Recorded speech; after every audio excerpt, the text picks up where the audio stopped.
기도하겠습니다. 성부와 성자와 성령의 이름으로 기도합니다. 주님, 주님을 위하여 또 복음을 위하여 저희가 귀하게 가깝게 가지고 있는 것도 주님을 위하여 복음을 위하여 포기할 수 있는 그런 은혜를 내려주소서. 예수님 이름 받들어 기도했습니다. 아멘.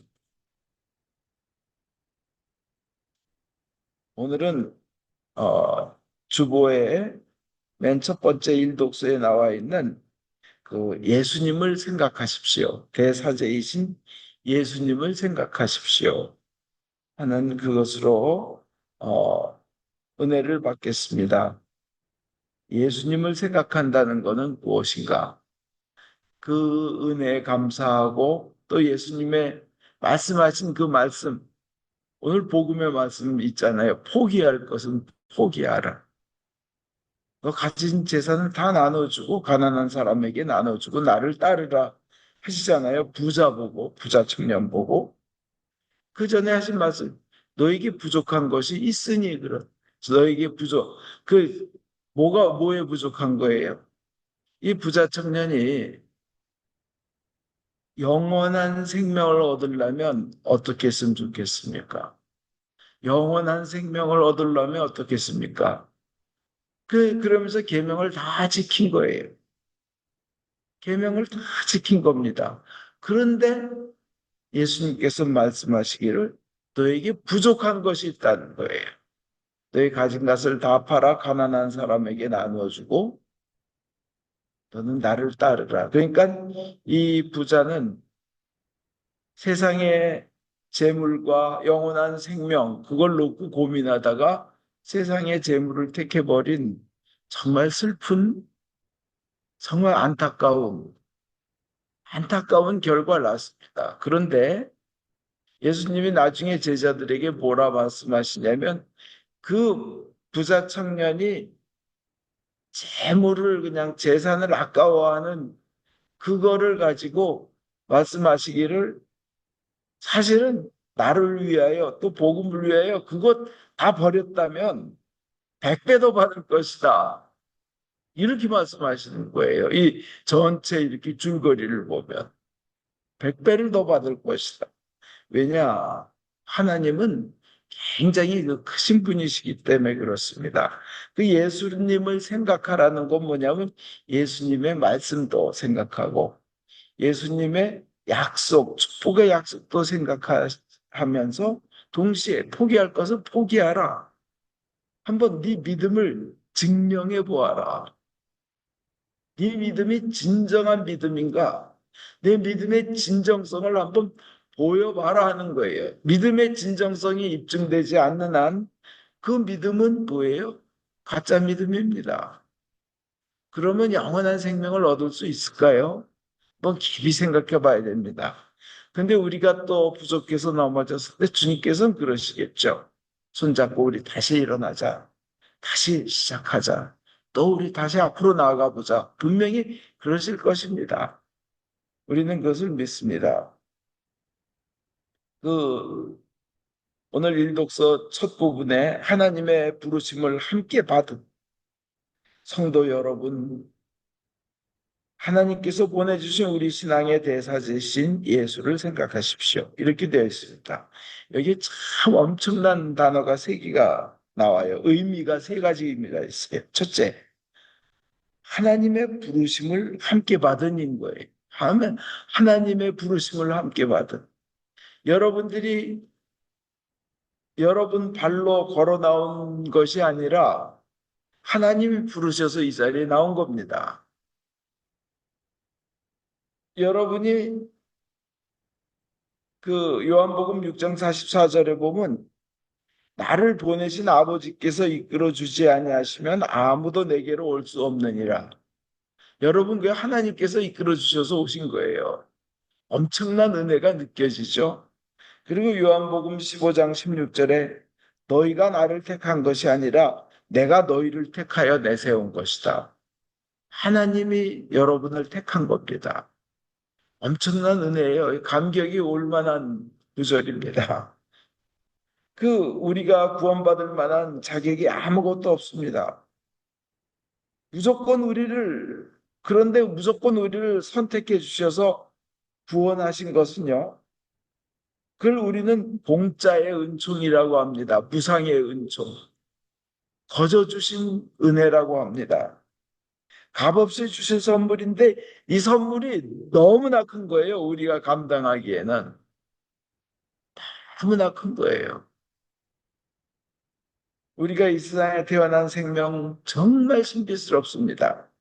암에서 낫는 것보다 더 큰 기적은 여러분이 암에 걸리지 않고 지금까지 하루하루 살고 있다는 건 몇 천만 배의 더 큰 기적이죠.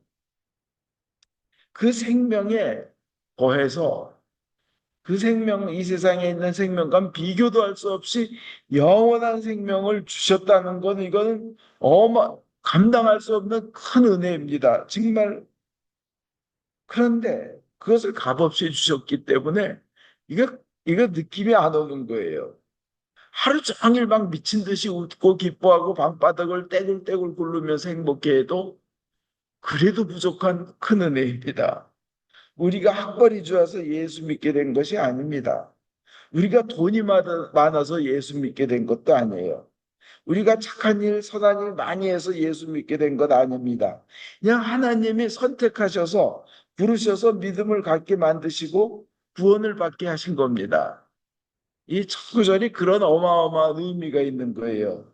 여러분은 하나님의 부르심을 함께 받았다는 것. 두 번째, 성도 여러분하고 그랬어요. 성도 여러분. 성도라고 부르는 거예요. 성도가 영어로 세인트예요, 세인트. 전 누가 저보고 성자라고 한다는데 이제 성인이라고 그러면 막, 노, 노, 절대 아니라고. 내가 무슨 성자야. 근데 성경은, 하나님의 말씀은 우리를 성도라고 부릅니다. 성도라고요. 이거 하나님이 보시기 예수님 믿는 자 그렇게 인정해 주시겠다는 거예요. 하나님께서 그렇게 부르시면 그것으로 끝이에요. 더 이상은 없어요. 우리가 비록 정결치 못하고 완벽하지 못합니다. 그렇지만 성경은 하나님의 말씀은 우리를 성도라고, 세인트라고, 성자라고, 성녀라고, 성인이라고 부릅니다. 왜냐? 로마서 8장 2절에 그리스도 예수와 함께 산 사람들은 결코 단죄받는 일이 없기 때문입니다 했어요. 지금 이 두 가지만 가지고도 굉장한 은혜를 느낍니다. 세 번째로, 근데 그런 여러분이니까 예수를 생각하라. 살면서 힘들지만, 살면서 괴롭지만 예수를 생각하라고 되어 있습니다. 예수님을 이 생각하라는 거는 우리에게 영원한 생명을 주신 그 예수님을 생각하라는 거예요. 우리에게 영원한 행복을 주기 위해서 십자가에서 자기 가장 귀한 것을 버려버린, 자기의 가장 소중한 것을 바쳐버린 그 사랑의 예수를 생각하라는 겁니다. 근데 그 예수님의 그 희생의 대가로 우리가 그걸 믿은 우리는 너무나 어마어마한 걸 받은 거예요. 영원히 죽지 않는다는 거예요. 모든 사람들이 단 한 번인 인생을 삽니다. 그렇기 때문에 이 한 번밖에 없는 인생에 왜 사는지, 어디로 가고 있는지 분명히 알아야 되는 것은 무척 가장 소중한 일입니다. 인생의 목적을 모르면, 인생이 어디로 가고 있는지를 모르면 세상에서 문제를 만나면요, 상처받고 좌절하고 낙심합니다. 그리고 무서워요. 그리고 혼자 살면서요, 아무리 사랑하는 사람하고 살아도 혼자 살면서 밤에 혼자 깨어 있을 때 혼자 깨어 있을 때 이렇게 보면 자기 인생이 뭔가 깜깜한 그 넓은 우주 공간에 혼자 그냥 외롭게 떠 있는 것 같은 거를 느끼는 사람들이 많다는 거예요. 혼자 이 우주 공간에, 이 넓고 넓은 우주 공간에 적막하고 여기 혼자 떠 있는 거 아닌가. 이거는 인생의 목적을 모르고 왜 하나님이 나를 줬는가를 모르기 때문에 그렇습니다. 그러면 좌절이 옵니다. 허망해집니다. 인생은 허무한 것으로 느껴져요. 그러나 구원받은 우리는 어떻죠? 구원받아서 이 한순간 한순간 매 스텝이 구원의 길로 영원한 길로 나가는 거기 때문에 그 매 순간이 은혜로운 거예요. 그냥 햇빛이 쫙 비치면 먼지도 반짝반짝 빛나는 걸 볼 수 있어요. 그죠? 그래서 인생이 허무하지가 않고 두렵지가 않아요. 왜냐하면 예수님의 약속은 반드시 이루어지고 예수님께서 그 하신 약속의 내용은 뭐냐면 우리에게 영원한 삶을 주겠다는 거예요. 천국의 삶을 주겠다는 거예요. 하늘나라에 들어가게 하시겠다는 겁니다. 그리고 우리를 부활시키고 그 부활한 신비스러운 몸으로 영원토록 산다는 거예요. 근데 그 약속이 온 우주를 지으신 하나님의 약속이고 예수님의 약속이기 때문에 우리는 더 이상 우주에 외롭게 적막하게 혼자 둥 떠 있는 그런 존재가 아닌 거예요. 밝고 밝은 희망이 있는 것이고 우리는 완전한 행복을 누릴 수 있는 겁니다. 그래서 오늘 제1독서 히브리서 3장 6절 보면 예수를 그렇게 믿고 그 희망을 가지고 있고 그 믿음을 가지고 있는 한 뭐예요? 하나님의 집안 사람이라는 거예요. 하나님의 한 집안 사람. 야, 내가 하나님의 한 가족이야. 한 집안 사람이야. 제 그전에 굉장히 그 세상적으로 굉장히 성공한 뭐 대한민국에서 뭐 5번째 이내로 성공했다는 사람 집에 가보면 그 집안의 가족의 일원이라는 게 굉장히 큰 권세예요. 자기 어깨를 근데 우리는 하나님의 한 집안 사람이라는 거예요. 한 가족. 그래서 우리를 그 영원한 그 자격 그 우리가 세상 어디에서도 받을 수 없는 그런 귀한 대우, 누구에게도 받을 수 없는 그 사랑을 주시면서 그 목적이 뭐냐? 영원히 행복하게 살려고 하신다는 거예요. 글로 이끌고 가신다는 거예요. 그게 우리를 만드신 목적이고 예수님이 오신 목적이고 하나님의 계획이고 하나님의 뜻입니다. 그것을 알게 해주시고 그 은혜를 직접 누리게 해주신 분이 예수님인데 그 예수를 생각하라는 거예요. 영원한 대사제이신 우리 신앙의 대사제이신 예수를 생각하라는 겁니다. 그러면 세상에서는 어떻게 해야 돼요? 세상에서는 그 주님을 믿으면서 포기할 걸 포기하면요. 주님을 잘 믿기 위해서 포기할 걸 포기하면 세상에서도 모든 허물과 시련이 심지어 나의 부족함 때문에 지은 과거의 그 시행착오나 죄까지도 합력하여서 선을 이루게 된다는 겁니다.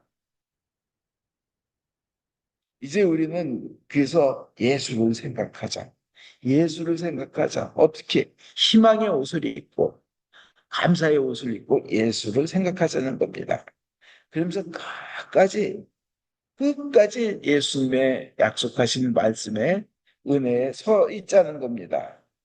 여러분 인생에 단 하나 가장 중요한 건 뭘까요? 아까 말씀드린 것처럼 영원한 생명을 얻는 일입니다. 영원히 사는 길을 구하는 것이 인생의 가장 중요한 단 하나의 길이에요. 그것을 만약 못 얻은 사람은요, 먹지도 마시지도 말고 그것을 우선 구해야 합니다. 그것을 최우선으로 구해야 합니다.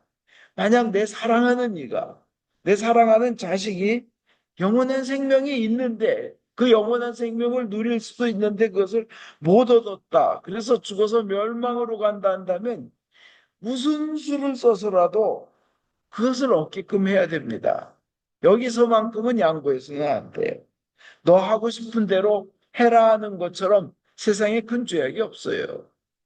하나님의 뜻대로 하라는 것이 가장 잘하는 겁니다.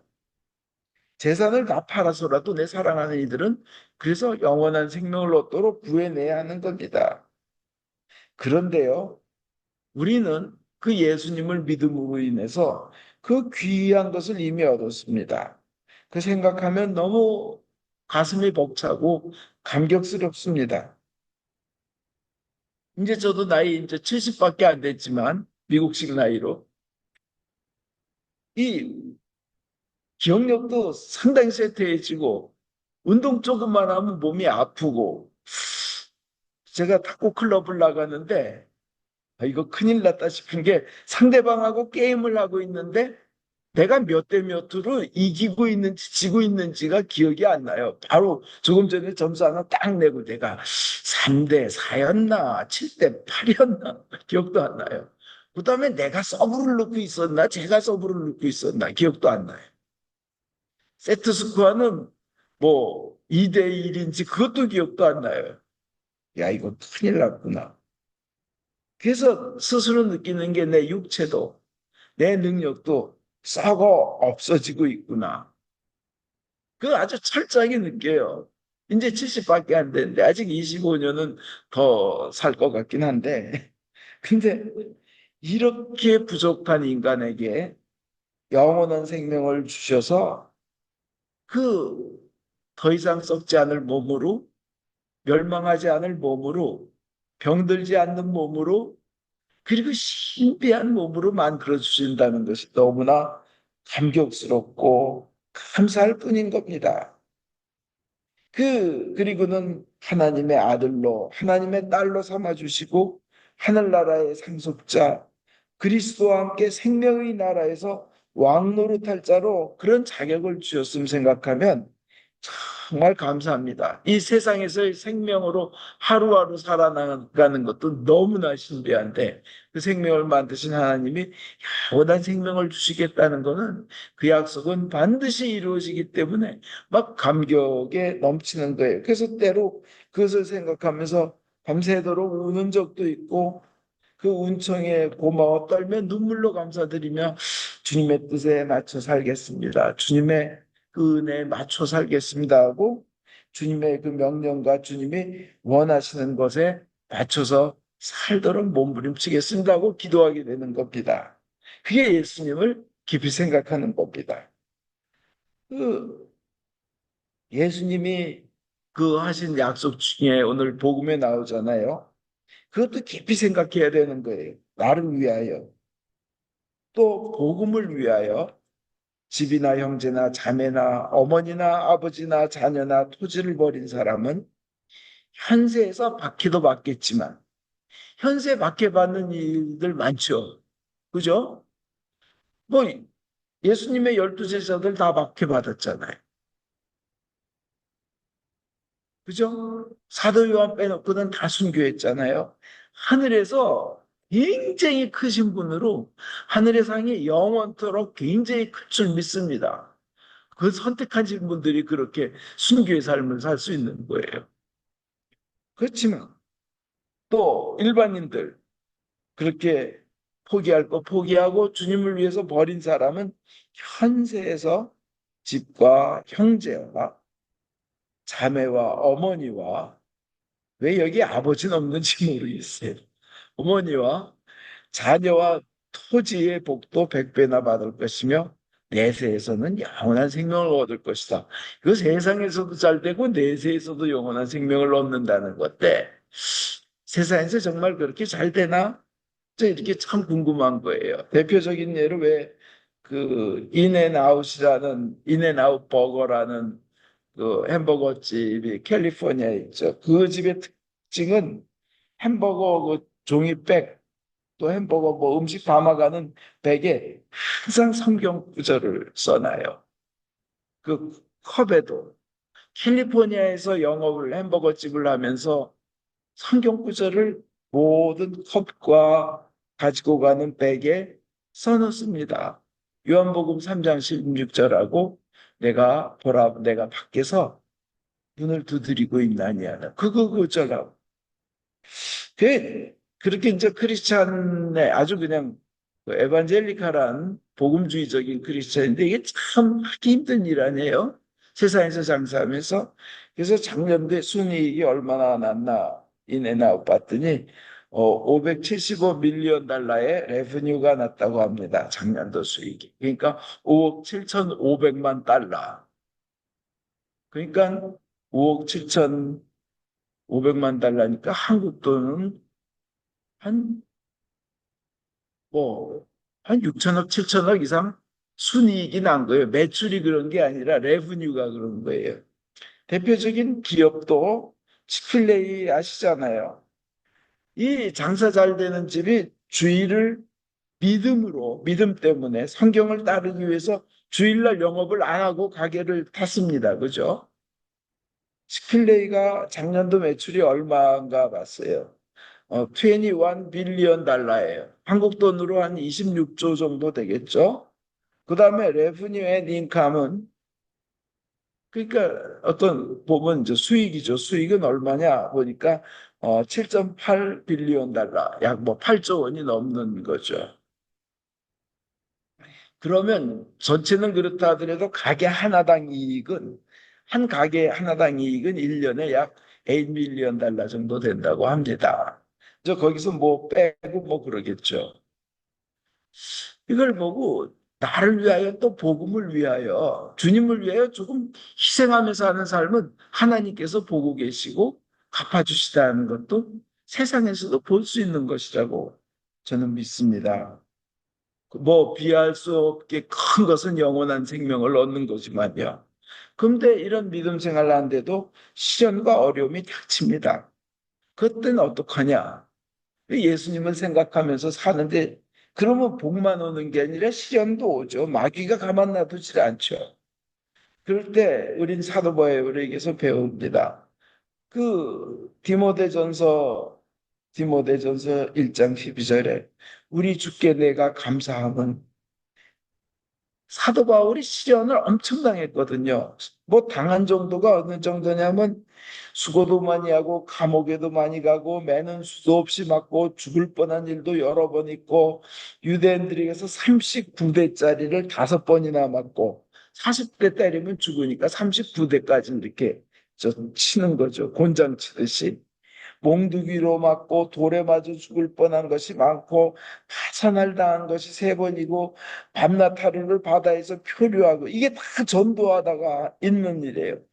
전도하다가 강의 위험, 강도의 위험, 동족의 위험, 이방인의 위험, 도시의 위험, 광야의 위험, 바다의 위험, 가짜 교회의 위험, 그리고 노동과 고역에 시달리고 밤을 뜬 눈으로 세우고 막 여러 교회 생각하면 그 교회가 약해지고 떨어져 나갈 때 이 인간적인 아픔과 교인들이 그 죄에 빠질 때 그 괴로운 거 이걸 고린도전서 11장에 썼는데 그로부터 한 몇 년 지난 다음에 한 5년 정도 7년 정도 지난 다음에 디모데전서 쓰면서 그 고생을 해놓고도 아마 그 사이에 고생이 더 5, 6년 동안 더 쌓였겠죠?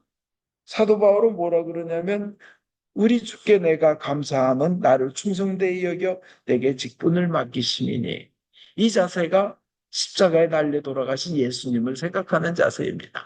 그 고생 중에도 그렇게 망하고 두들겨 맞고 죽을 뻔했는데도 원망하기는커녕 감사하는 건 뭐예요? 나에게 직분을 맡겨주셔서 감사한다는 거예요. 예수를 생각. 우리 이거 배워야 됩니다. 믿으면서 시련이 다가올 때. 그리고 우리 이제 누구나 다 인생이 끝날 때에 오잖아요.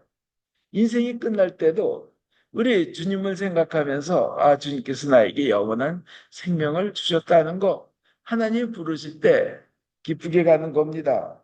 여기서도 또 사도 바울에게 배워야 됩니다. 아까 내가 감사하면 나를 충성되이 여겨 내게 직분을 맡기심이니 이걸 쓰시고 나서 한 4년 정도 지난 후에 디모데 후서 사도 바울의 이제 마지막 편지죠.